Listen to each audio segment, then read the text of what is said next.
नमस्कार सम्पूर्ण मेरा प्यारा दाजुभाइ दिदीबहिनीहरुमा हामीले र हाम्रो अभियानले निरन्तर यस्ता भण्डाफोरहरु जुन राष्ट्रप्रति, देशप्रति, राष्ट्रियताप्रति, धर्मप्रति, संस्कृतिप्रति, संस्कारप्रति जसले देशद्रोही, राष्ट्रद्रोही, धर्मद्रोही काम गरेको छ त्यसको हामीले विगत 3 वर्षदेखि भण्डाफोर गर्दै आइरहेका थियौं।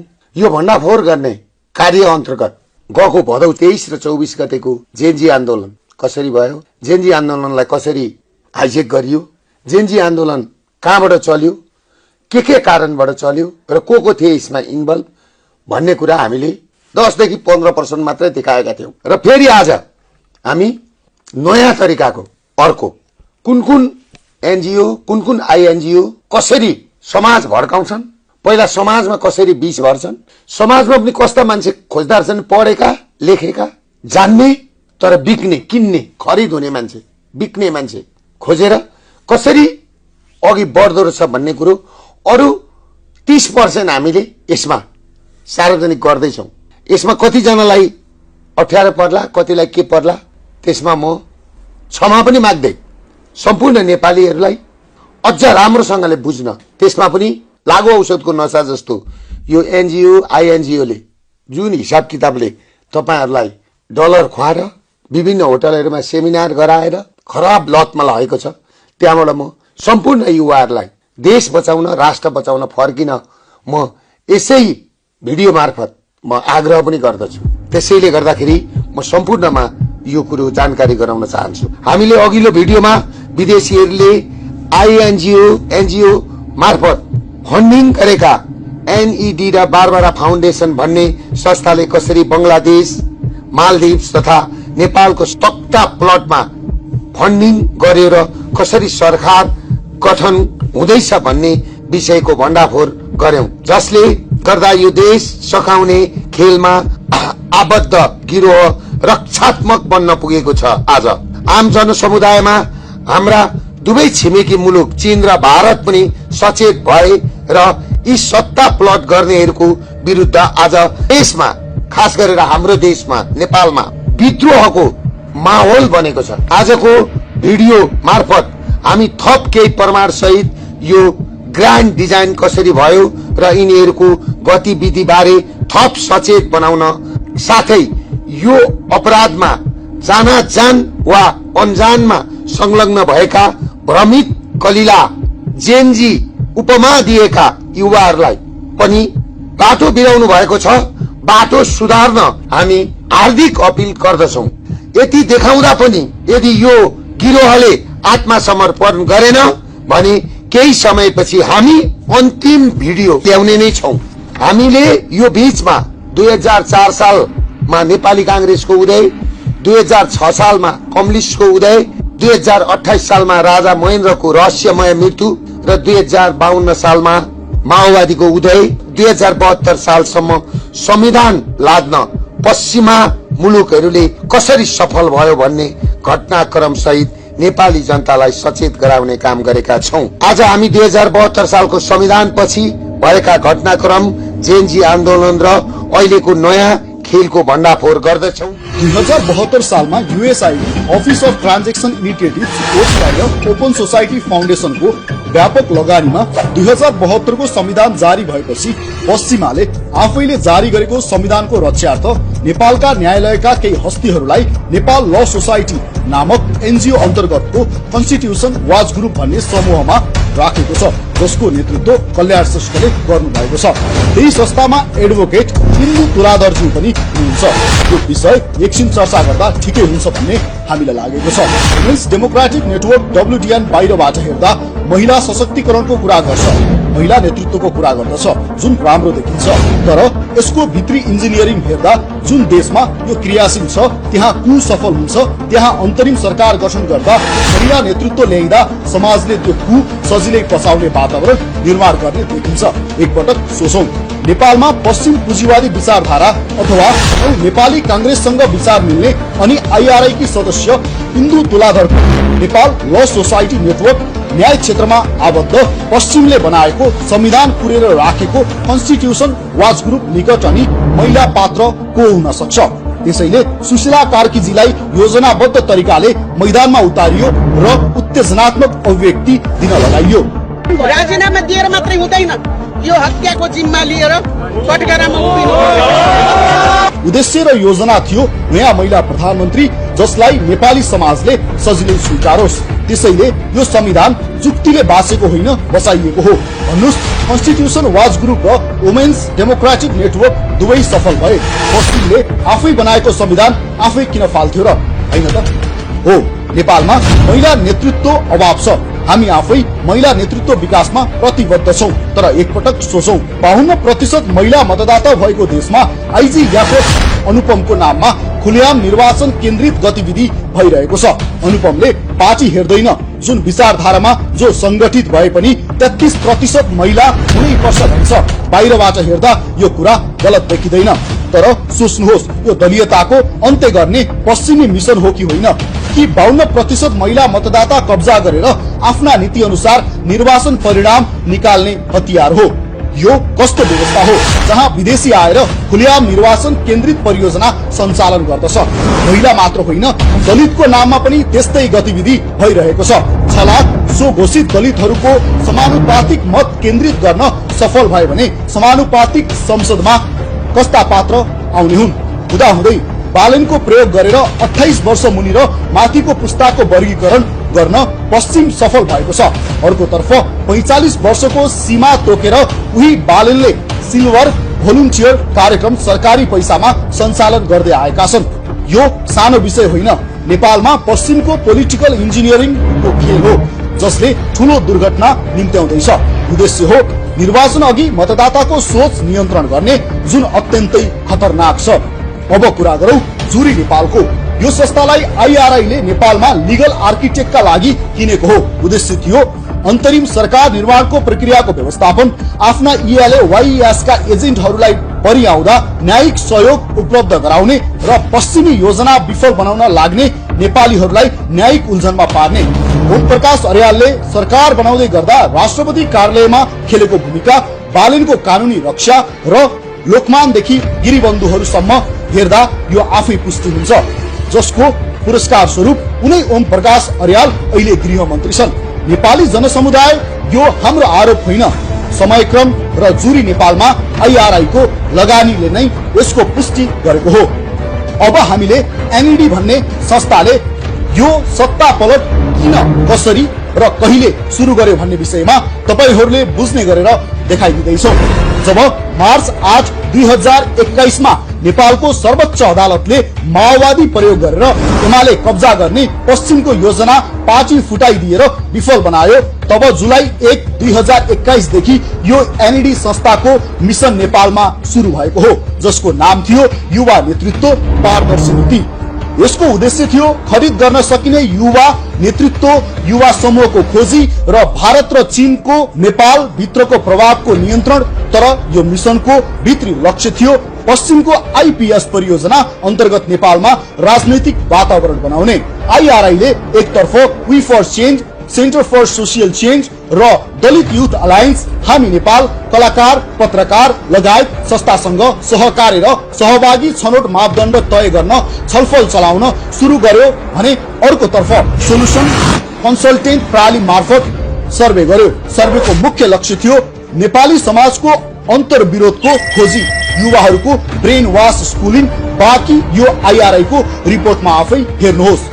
सर्वेपछि तयार गरिन्छ इएलए वाईएस पाठ्यक्रम। पाठ्यक्रमको मुख्य विषय थियो बुढा नेताले गर्दा युवा नेतृत्वमा आउन सकेनन्, भारत र चीनले गर्दा नेपाल विकास हुन सकेन।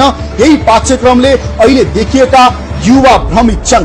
त्यसपछि चुनावको घोषणा हुन स्थानीय चुनावमा बालेन्द्र शाहलाई centre for media research CMR Nepal पत्रकार समूह प्रयोग गरेर देवत्वकरण गरिन्छ र उनीहरूलाई पहिलो सफलता मिल्छ। सोही समयमा सुदन गुरुङलाई थरानमा हर्क सम्पाङ विरुद्ध प्रयोग गरिन्छ, त्यही उनीहरू विफल हुन्छन्। सीएमआर नेपाल पनि आईआरआईबाट डलर लिने संस्था हो र नेपालमा मिडिया म्यानिपुलेसनको काम गर्दछ। त्यसपछि आउँछ संसदीय निर्वाचन।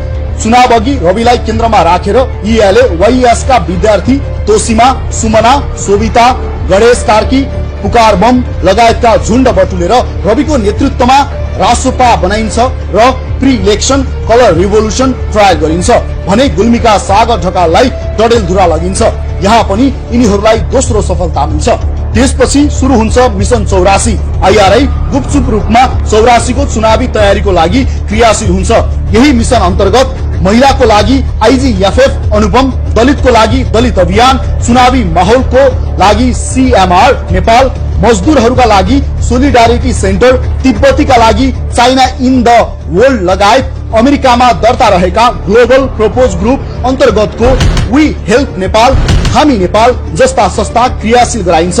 लक्ष्य हुन्छ बालेनको उदयको जगमा सुमना श्रेष्ठ लगायत इएलए वाइएस का विद्यार्थीहरूको राजनैतिक शक्ति निर्माण र पुराना पात्रहरू स्वर्णिम वाग्ले, गगन थापा, नारायण काशी, योगेश भट्टराई लगायतहरूको पार्टी सत्तामा उदय र पुराना र नयाँबाट 84 को चुनावमा पश्चिम अनुकूल नेपालको राजनैतिक दृश्य निर्माण र आईपीएस को अनुकूलताको निर्माण।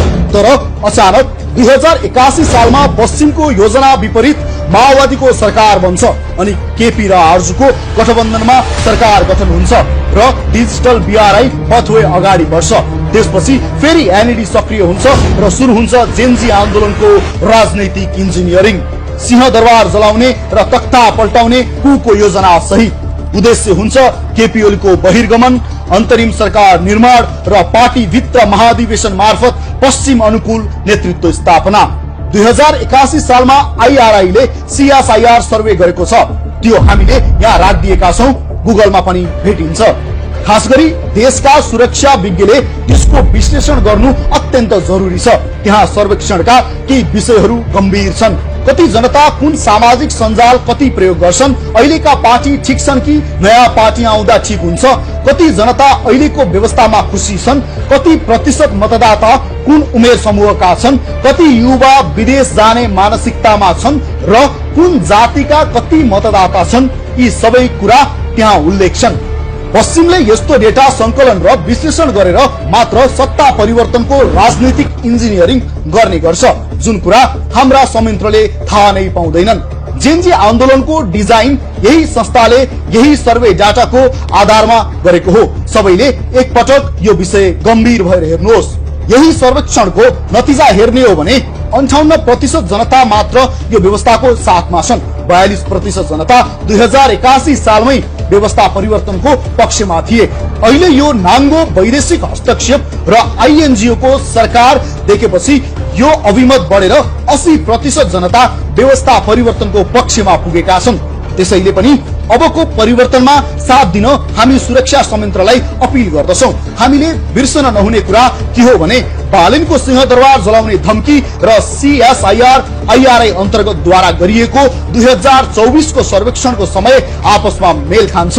3 सेप्टेम्बर 2025 मा सकिएको केपी ओलीको चीन भ्रमणमा भएका हरकत, हुवाईलाई नेपाली टेलिकमको बिलिङ सिस्टम ठेक्का लगायतका कारण र पश्चिम यापहरूको प्रतिबन्धको प्रतिशोध दिन भाद्र 23 र 24 गतेको अपरेसन गर्न एनईडीलाई सजिलो भयो। हामीले अघिल्लो भिडियोमा एकाउन्टेबिलिटी ल्याब, फ्रिडम स्टुडियो लगायतका संस्थाले कसरी नेपो बेबी ट्रेन्ड चलाए भन्ने देखाइसकेका छौं। त्यो भिड जम्मा गर्ने कार्य थियो। त्यो दिन 33% फेक आइडीहरूको प्रयोग भएको इजरायली अनुसन्धानकर्ताहरूले पुष्टि गरेका छन्। नमस्ते युवा साथीहरू, मेरो नाम निश्चल खराल हो र म फ्रिडम स्टुडियोको संस्थापक हुँ र यो संस्थालाई नेतृत्व पनि गर्छु। फ्रिडम स्टुडियो एउटा यस्तो सामाजिक संस्था हो जसले चाहिँ युवाहरूको आवाजलाई बुलन्द बनाउनको लागि सशक्तिकरणको काम गर्छ, युवाहरूलाई चाहिँ इम्पावर गर्ने काम गर्छ। र हाम्रो नितान्त भनेको युवाहरूलाई सशक्तिकरण गर्ने, युवाहरूको मन हौसला अगाडि बढाउने र त्यसमा परिवर्तन गर्ने। म के भन्न चाहन्छु भने यङ पिपुललाई इन्भेस्टमेन्ट चाहिन्छ र हामी त्यो चाहिँ क्रिएट गरौँ न त, इन्भाइरोमेन्ट क्रिएट गरौँ भनेर लागिरहेको र त्यसमा कुनै पनि रिग्रेट छैन मलाई। र आइ एम भेरी ह्याप्पी कि जुन चाहिँ जेनजीको प्रोटेस्टबाट जुन चेन्ज आएको छ, आइ एम सो ह्याप्पी होइन, एकदम राम्रो भएको छ। एकदम अमेजिङ उदाहरणहरू देख्न पाइएको छ होइन, जसरी कोअर्डिनेसन भयो। I am so happy that Balen did amazing coordination होइन, उसले इन्डाइरेक्टली बसेर भए पनि यो प्रोसेसलाई फेसिलिटेट गरेको छ।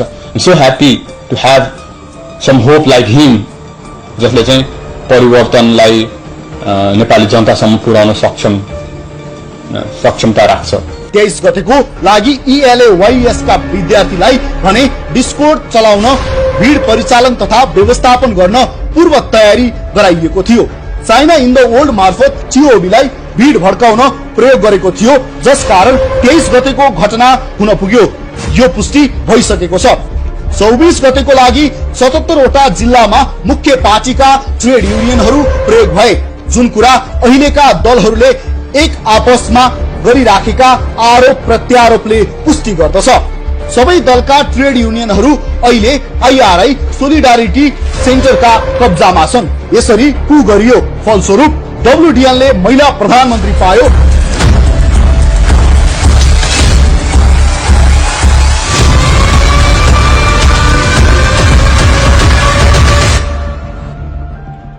जुरी नेपालले गृह मन्त्री पायो, बारबाराले संचार मन्त्री पायो। यो सरकारले दुई काम गर्यो। एक, हुवाईको नेपाल टेलिकम बिलिङ सिस्टमको ठेक्का प्रक्रिया तोड्यो। दुई, BRI पास गर्ने मन्त्रीलाई जेल हाल्यो। यसरी यो पश्चिमाको कठपुतली सरकार हाम्रा छिमेकी विरुद्ध प्रयोग हुँदै जानेछ। प्रायोजित जेन्जी आन्दोलनले आफ्नो मुख्य कार्यभार भने पूरा गरेको छ। चीन निकट पुगेको सरकार परिवर्तन, आफ्ना लगानी गरिएका व्यक्ति INGO लगायतको अन्तरिम सरकार गठन, मुख्य पार्टी भित्र जबरजस्ती महाधिवेशन।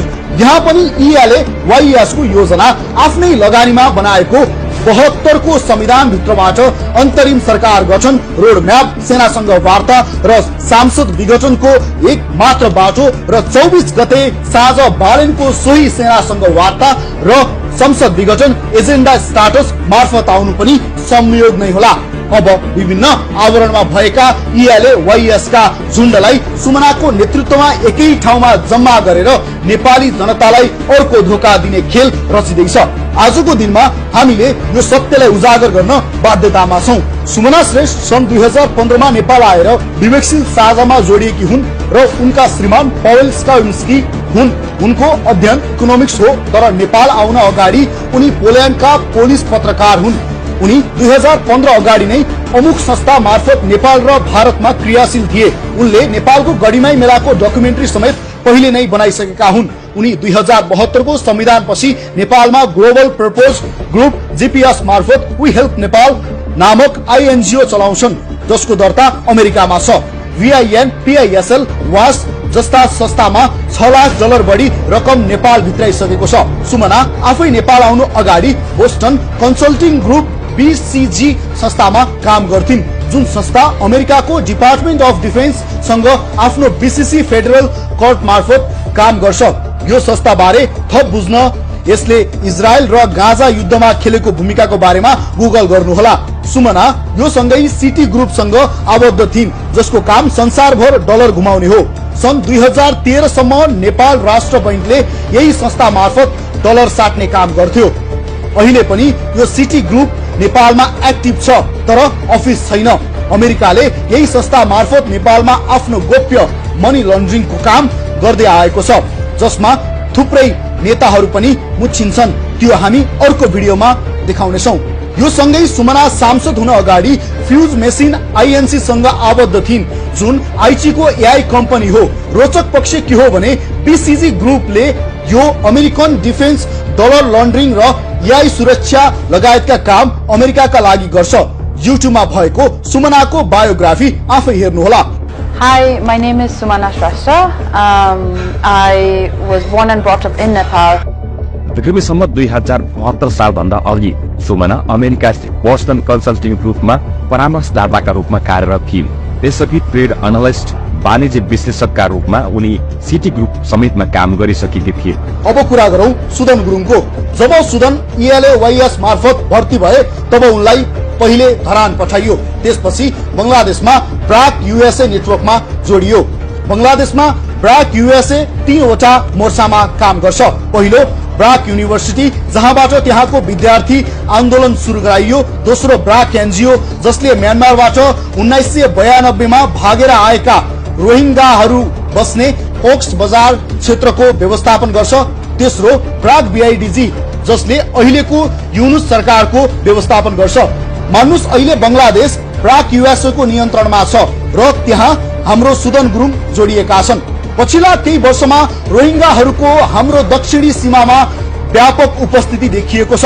कपन गुम्बा तल त उनीहरूको घोषित बस्ती नै छ। रोचक कुरा के छ भने सुमना श्रेष्ठका श्रीमान पावेलको संस्था वी हेल्प नेपाल पनि कपन गुम्बा तलतिर र पाँचथर जिल्लामा क्रियाशील छ। यो भन्दा बढी अहिले हामी देखाउँदैनौं। तपाई आफै सक्षम हुनुहुन्छ। थप जानकारीका लागि गुगल गर्नुहोस्। यी सबै देख्दै गर्दा मलाई रातिमा निद्रा लाग्दैन।